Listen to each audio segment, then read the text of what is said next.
Hello, good morning, Kapatagan Farming Adventure. Andito po tayo ngayon sa Palo 5, Barangay Kapatagan, Digo City, Davao del Sur. At kasama ko po yung aking kaibigan, kasama din po sa simbahan na si Chris, Brother Chris Lagulaw.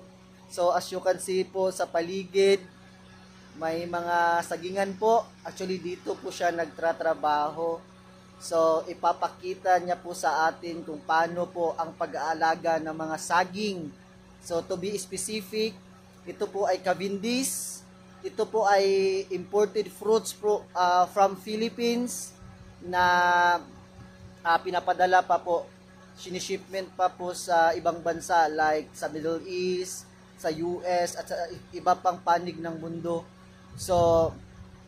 So once again po, antabayanan po ang lahat ng pangyayari dito at saka wag pong kalimutan na i-like, i-subscribe at mag-hit po sa notification bell para updated po kayo sa mga future videos natin. So ngayon po, maiba na naman po tayo na pagtutuunan ng pansin. Ito po ay pagsasaging. So I hope po may ibigay po ako sa inyo na kunting ideya, suggestion sa pag-aalaga po ng saging sa tulong po ng ating kapatid na si Brother Chris. So once again po, good morning and God bless us all.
Pero lahat po itong drone na ni. Okay. So papunta na po tayo sa area ni Chris, no. Mga 10 minuto daw na lakad pa bago tayo aabot doon. So as you can see, no, hindi na po nakaabot yung semento na daan dito kasi po from sa aming bahay to dito nasa 15 minutes ride po, no. May mga lubak-lubak na daan, muntik pang madisgrasya yung sasakyan natin doon sa may putik. So thanks God kasi wala naman pong nangyari. Yung plate lumber lang po yung natamaan ng ng bato. So okay lang po yan, part po yan ng journey natin. Ang importante po may maibigay po tayong mga kunting kalaman po kung paano po tayo mag-alaga ng saging na Cavendish, no?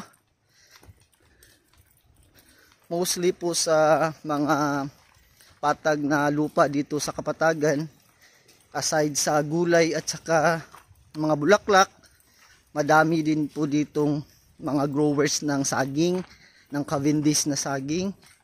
So halos po lahat ng mga tao dito, ang hanap buhay ay pagpa-farming at saka lalo na po yung pagsasaging. So may mga madaming growers po dito, mga packing house. I-feature ko po dati yung malapit lang po sa amin na packing house ng saging at saka plantation ng saging po. Doon po yun sa may Sitio Kidaran. Dito po, Palo 5. Okay?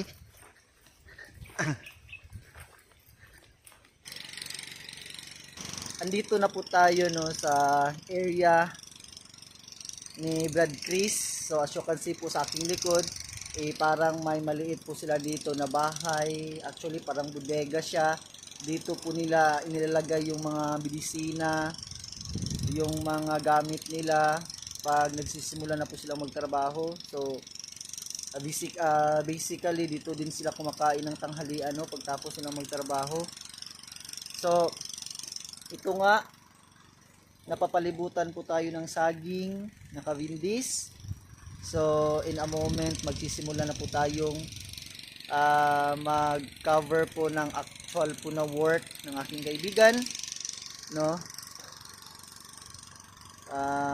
Magpapasalamat po tayo sa kanya kasi po binigyan po tayo ng pagkakataon na makakover po kung paano po mag-alaga ng saging, kasi po nasa almost 10 years na po ang experience niya dito, no.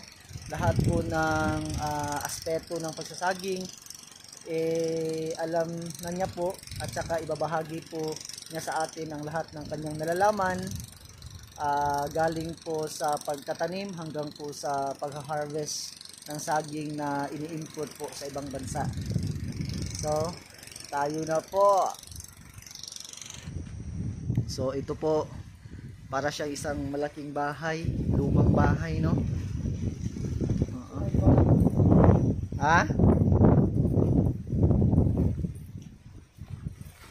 So tingnan po natin sa loob. May duyan po dito. May lutuan din sila. May mga sprayer, may mga medisina. Okay. Tingin ko sa itaas, tulugan nila pag nagpapahinga.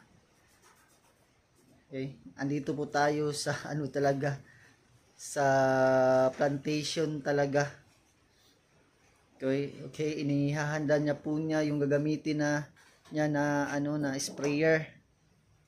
Dito. Sige, sige. Ano yung gagamitin natin, Brad Chris? Mauna muna tayo sa pag-flower sa saging. Okay. So, ito po yung tinatawag na flowering. So, ano po yung ginagawa mo dito pag nagpa-flower ka, Brad Chris? Tingnan mo. Okay. Kailangan kunin mo na itong mga flower. Okay, yung sobrang flower po na natutuyo na, tinatanggal po natin para po malinis tingnan, at saka po bago po balutin ng plastic. Ganun po ba, Brad Chris? Okay, so lahat po.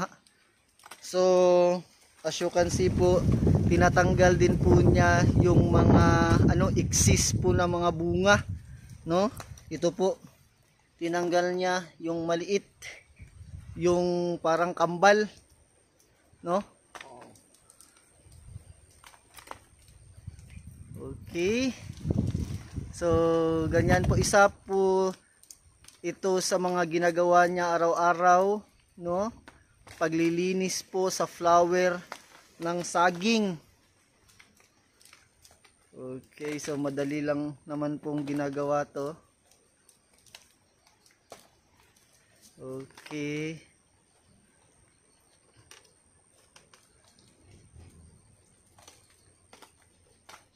So halos 1 minuto lang pong tinatanggal natin yung mga flower, no. Ayun. Nagtanggal din siya ng pati yung puso ng saging. Tinanggal niya, at saka naglagay siya ng Wick. Wick. Bakit mo tinanggal yung Brad Chris? Yung tinanggal yung sobrang bunga sa ibaba? Kasi hindi na siya Sige, ikat mo ni nagugod. Hindi na siya mainam na bunga, no? Hindi na siya Parang pwede nagkapat dito para pag di natin tinanggal yung excess na bunga sa ibaba, parang hindi lumalaki yung so umaagaw po ng ng pwesto yung kainin ng mga baka ng kaunon ba sige, Bisaya lang, wala Tagalogon, Chris. Sige, Bisaya lang. Para dili makakaon po siya apil og sa pagkaon sa bunga. So kaya po tinanggal na ni Chris yung excess na bunga sa baba, kasi po parang kompetensya po siya sa pagkain ng saging, no? pag hindi po natin siya tinanggal, yung vitamina po na para po sa magandang klase nito na bunga, ikakainin din po sa ibaba, no? At saka po pag hinayaan po natin na lumaki tong weak na mga bunga, mabibigatan po yung puno niya, no? So kaya po tinatanggal yung puso, yung excess na bunga sa ibaba, para wala pong akupitin siya sa pagkain, sa sustansya na makukuha ng saging na nasa itaas. Okay, andito na naman po tayo sa isang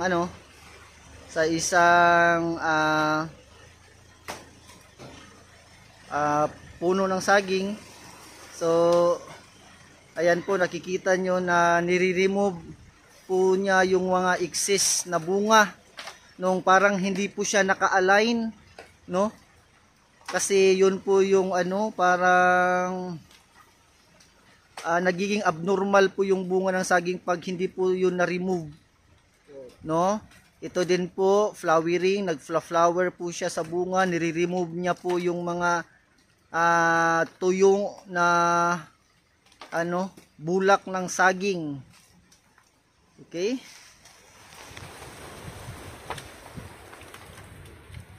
So parang pareho din yung ginawa niya sa isang bunga.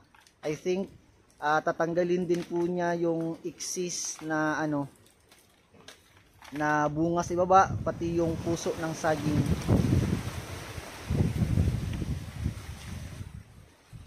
Okay, yan po. Tinatanggal niya na naman yung excess na bunga ng saging, kasama yung puso. Okay. So nilagyan din niya po ng tanda W, weak. Okay. Iyan po, tapos na po. Kini basi nga mo tanas siya nga wala nang tanggal. Plastic. Hindi siya matatanggal. Di matanggal na. So may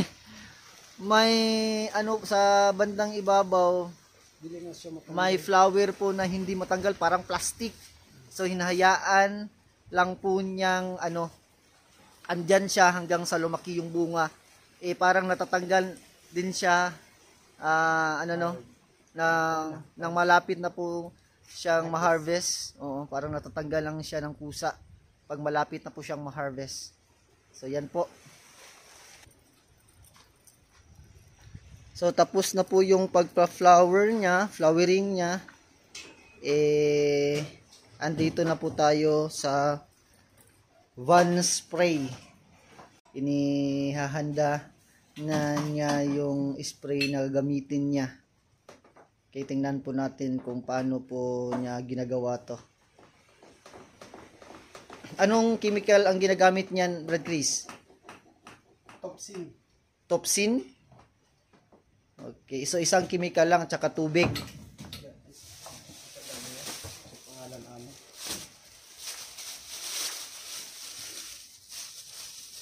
Topsin.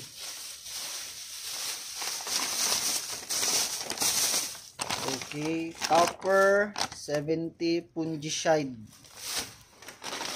Okay. Matapang po yung amoy ng medisina. Mas mainam pag gumamit po kayo ng ganitong medisina, naka-face mask po kayo para po hindi po natin ma-absorb yung amoy ng medisina. Ito po. Pero parang sanay na po si Brad Chris. Hindi na niya kailangan na mag face mask pa. Pero advisable talaga na pag May face mask. pag gumagamit po tayo ng medisina, kailangan po talaga na mag face mask tayo. Okay.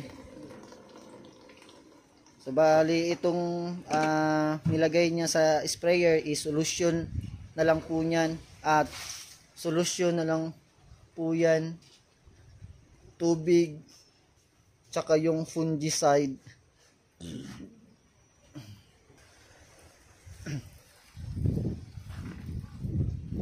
So ginagamit po tong fungicide para po wala pong mga mga insekto nakakain po sa ating mga bunga ng saging. Okay. It's a mixture po ng tubig at saka yung yung fungicide, topper na fungicide.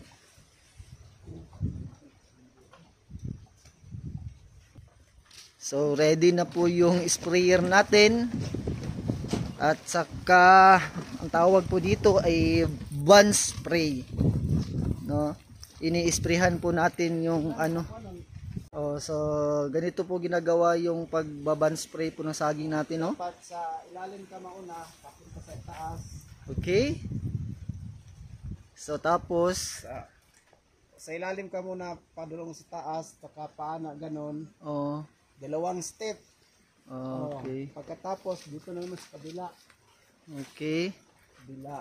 So magkabilaan po no, Para maano siya sa medisina. talagang lubog sa medisina, no? Pag nadapuan po ng medisina yung bunga, kahit po isang insekto lang, reject na po yung bunga nito, no? Kailangan po babad na babad po sa medisina, galing sa ibaba pataas, tas gilid-gilid hanggang sa paikot. Kailangan po punong-puno ng medisina yung tanim natin para po maiwasan po yung pag dapo ng mga insekto. Okay?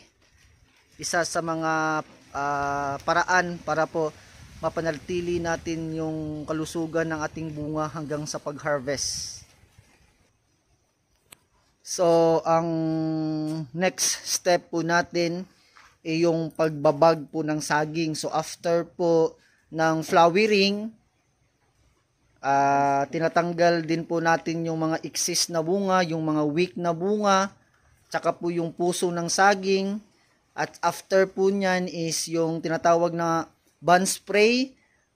Ito po ay paraan para po insect free po yung bunga ng saging, para po hindi madapuan, para po hindi makain ng kahit anong insekto, kasi once nang nakagat po siya ng insekto, natusok na insekto, is automatic po reject na po yun, kasi po may parang itim po, no, sa bunga, at saka pag ganun po hindi na po siya pwede na i-export po sa ibang bansa. Okay? So, ito po yung bag na ginagamit na pambalot sa bunga.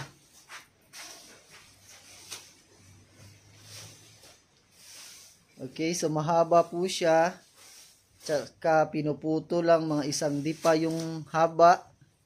And then as you can see, may mga butas-butas po siya para po nakakahinga po ng konti yung natin, yung saging natin. So nilagyan ng ribbon. So anong ibig sabihin ng ribbon na itim? Para pag-harvest, mailhan nga mo nang sabisonon. Okay, so para po sa oras na po ng pag-harvest, malalaman po natin na ito na pala yung harvestin, kasi po po siya, parang may color coding po, no? At saka ang color po is black. So, eto na, no? Okay. Yung una niyang ginawa, yung una niyang gagawin is tinatali po niya yung lubid sa ibaba May ribbon ng bunga ng saging na may ribbon na itim. And then tapos okay, binabalot niya po ng dilaw na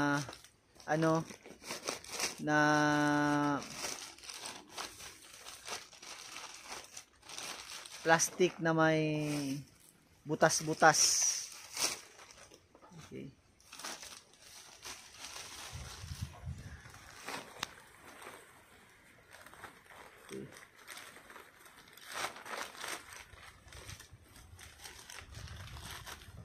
Nganong sa ano raman Chris? Sa Kuandra. Sa ubos ra, di ba? Sa ubos ra lagi siya. Oh.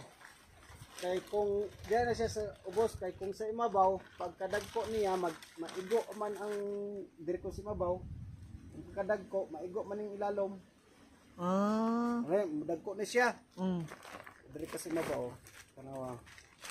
Pag diri ka sa imabaw magkuan, oh. Na. Pag dagkoan maigo na siya diri magasgas. Ah. Reject. So kanang wala nimo gibalot, reject na na. Asa na dili. Kaya ang kining diri sa imabaw wala na po giigo. Dili naman siya maigo diri kuan. So magdikit siya. Oh. So para di siya magdikit. Ah.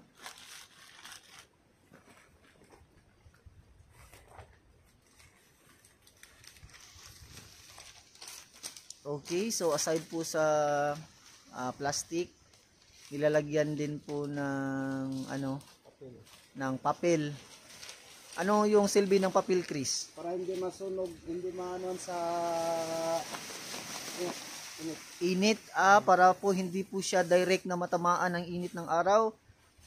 Kasi Para po masunog yung bunga. para hindi masunog yung bunga. So sensitive po yung bunga, no? No? So napaka conservative din po nitong Cavendish na saging, no? Talagang binabalot po pa isa-isa yung bunga. After nyan, babalutin naman po ng tinatabunan ng papel sa ibabaw. And then lastly, binabalot talaga siya totally nitong plastic na puti na may butas, no? So, bale, tapos na tong isang puno, Chris. Antayin na lang natin na ma-harvest. So, mga ilang araw pagkatapos natin, ilang buwan, Chris? 3 buwan. So, mag-aantay po tayo ng 3 buwan. So, wala na po tayong gagawin dito, Chris. So, yan na, no? Pagkatapos ng 3 buwan, ha-harvest na po tayo nito. Nasa hustong gulang na po yung mga bunga. Okay? So, dito na naman po tayo sa kabila. So, ganito din po. Recap.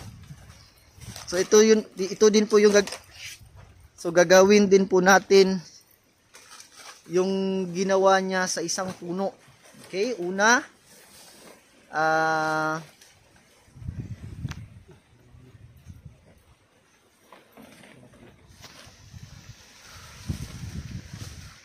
pero humana na mo spray, Chris, no? Okay, again, no?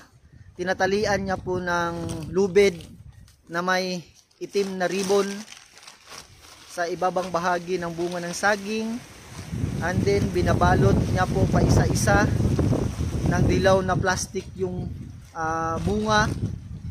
Hindi naman po kailangan na dilaw talaga yung kulay, but kung ano yung available, yun po yung ginagamit nila. Okay, so ang gamit po ng dilaw na plastic, parang iniiwasan niya po na magdikit. So habang tumatagal, lumalaki po yung bunga ng ng saging. Pag nadikit po yan sa isa, magiging na po, reject, kasi po parang may itim po na lalabas pag nagdikit. Okay, so binabalit niya po pa isa-isa yung mga bunga.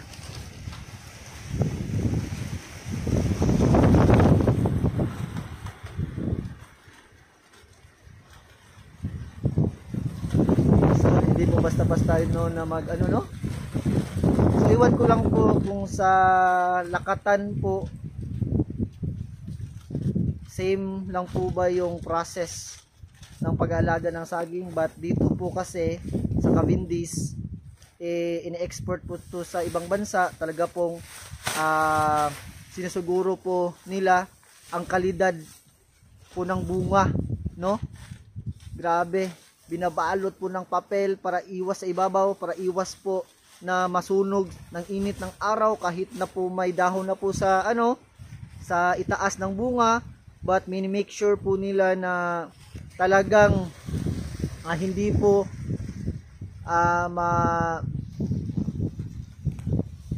matamaan ng init ng araw yung saging, tsaka po balot na bulot hanggang sa ibaba, no? Pero kailangan din po na may butas yung yung plastic para po makahinga po yung saging natin, at saka may allowance pa po siya, no? Parang maluwang pa po siya sa loob para po habang lumaki yung yung bunga, may pa po, may space pa po siya sa loob, no?